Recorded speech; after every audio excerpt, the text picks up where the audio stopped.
जाति पाति तोड़ दो, भेदभाव छोड़ दो, देश हमारा हिंदुस्तान, जाति पाति तोड़ दो, भेदभाव छोड़ दो, भेदभाव छोड़ दो,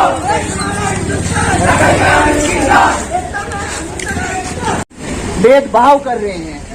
कहीं पे जात पात पे भेदभाव हो रहा है, कहीं पे मजहब पे भेदभाव हो रहा है, और कहीं पे और भी किसी किस्म की इकोनॉमिक कंडीशन के बेसिस पे भेदभाव हो रहा है। तो हमें चाहिए, जो हम ये रैली ऑर्गेनाइज कर रहे हैं, इसका मकसद यही है कि हमें भेदभाव छोड़ दो, जाति पाति तोड़ दो, भेदभाव छोड़ दो, देश हमारा हिंदुस्तान, रखेंगे हम इसकी शान, देश हमारा हिंदुस्तान, रखेंगे हम इसकी शान, जाति पाति तोड़ दो, भेदभाव छोड़ दो। जाति पाति तोड़ दो। हर साल नवंबर 19 से 25 तक मनाया जाता है। तो ये रेड क्रॉस के अंडर ही आता है।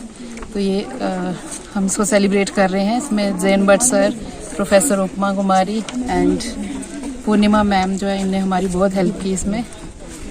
बस इतना ही। कम्युनल हार्मनी वीक है, तो इसका मेन मकसद ये है कि इसका मेन ऑब्जेक्टिव जो है to raise donation for the orphans for their physical and psychological support and to promote community harmony and national brotherhood among जो प्रोग्राम जीडीसी डोडा में हुआ, इसके बारे में बताए। आखिर जो रैली जो है कॉलेज से बाहर निकाली गई और लोगों को किस बारे में जो है वो बताया जा रहा था। जी, पहली बात आपका शुक्रिया कि आपने अपना समय निकाला और इस रैली को कवर किया।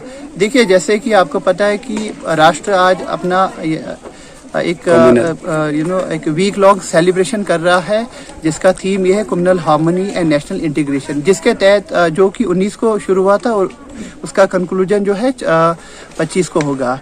तो इस जो एक हफ्ते का जो लंबा प्रोग्राम है, सीरीज ऑफ इवेंट्स इसमें हमने ऑर्गेनाइज किया। जैसे कि हमने इसमें पेंटिंग कंपटीशन ऑर्गेनाइज किया, ऑफकोर्स जिसका थीम जो है communal harmony and national integration रहा है, एकता रहा है, राष्ट्र एकता की बात की गई है उसमें। और दूसरी बात यह है कि हमने इसमें क्या कहते हैं एसे राइटिंग कंपटीशन ऑर्गेनाइज किया है। और अभी जैसे कि आप देख रहे हैं कि आज हमने एक रैली ऑर्गेनाइज की है, जो कॉलेज मेन कैंपस से निकल के बाहर, कॉलेज के बाहर हम गए, कम्युनिटी में गए, और जहाँ पे हमने जो हमारा मैसेज है, जो एकता है, जो यूनिटी एंड डाइवर्सिटी की बात की गई है, उसको हम प्रोपेगेट कर रहे हैं। पहली बात तो ये जो ऐसी कुछ जब भी ऐसी गतिविधियां होती है जिसमें हमारी जो कम्युनल हार्मनी जो है उसको डिस्टर्ब करने की कोशिश की गई है, वो बड़ा ही मतलब this is a very unfortunate thing. हमें इस चीज़ को रोकना चाहिए। तो और जैसे कि आपको पता है कि एक जो जो एक टीचर होता है वो नेशन बिल्डर होता है, तो उस पर एक स्पेशल रिस्पॉन्सिबिलिटी है कि किस तरीके से इस हार्मनी को जो है मेंटेन रखा जाए। जैसे, और यहाँ पे एक बात बताना चाहूँगा कि जो इंडिया की जो डाइवर्सिटी है काफ़ी ज़्यादा रिच है। तो इतनी ज़्यादा रिच है कि मोहम्मद अली जिन्ना अपनी थ्योरी में कहते हैं, टू नेशन थ्योरी, कि ये इतना ज़्यादा है कि यहाँ यूरोप से ज़्यादा डाइवर्स बैकग्राउंड के लोग रहते हैं। तो ऐसे माहौल में हमें बड़ा ही एहतियात के साथ रहना चाहिए। ऐसा ना हो कि जो डिफरेंट बैकग्राउंड्स के लोग हैं उनकी भावनाओं के साथ कोई हम खेले या वो उनके सेंटिमेंट्स को हर्ट करे। तो हमें ये जो यूनिटी है इसको सेलिब्रेट करना चाहिए, और हमें देखना चाहिए कि जो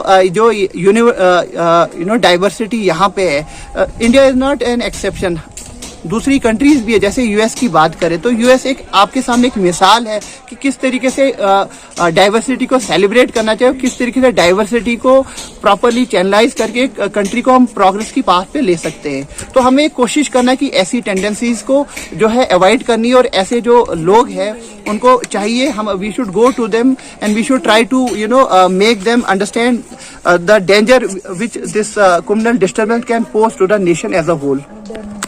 जी, तो सर अगर हम बात करें कि कम्युनल वीक जो है यहाँ डोडा में आज मनाया गया, तो आप अब लोगों को या जो लोग हैं, जो बच्चे हैं, उन्हें क्या मैसेज देना चाहते हैं आप आज के दिन? जी, मैसेज मेरा बिल्कुल साफ है कि जो हमारी यूनिटी हमें इसको सेलिब्रेट करना है, ना कि हमें इस यूनिटी को एज अ बेसिस बना के डिस्क्रिमिनेट करना है। ठीक है ना, जो हमारा रिलीजियस डिस्क्रिमिनेशन है, हमारी जात पात की जो डिफरेंसेस है, ठीक है ना, उसको हमने वी शुड रेस्पेक्ट, हमें उसको रेस्पेक्ट करना है, और हमें एक दूसरे के साथ एक कोऑपरेटिव बेसिस पे हमने इंटरेक्ट करना है, जिससे हम एक खुशहाल हिंदुस्तान की बुनियाद रख सकते हैं। Thank you sir. Thank you.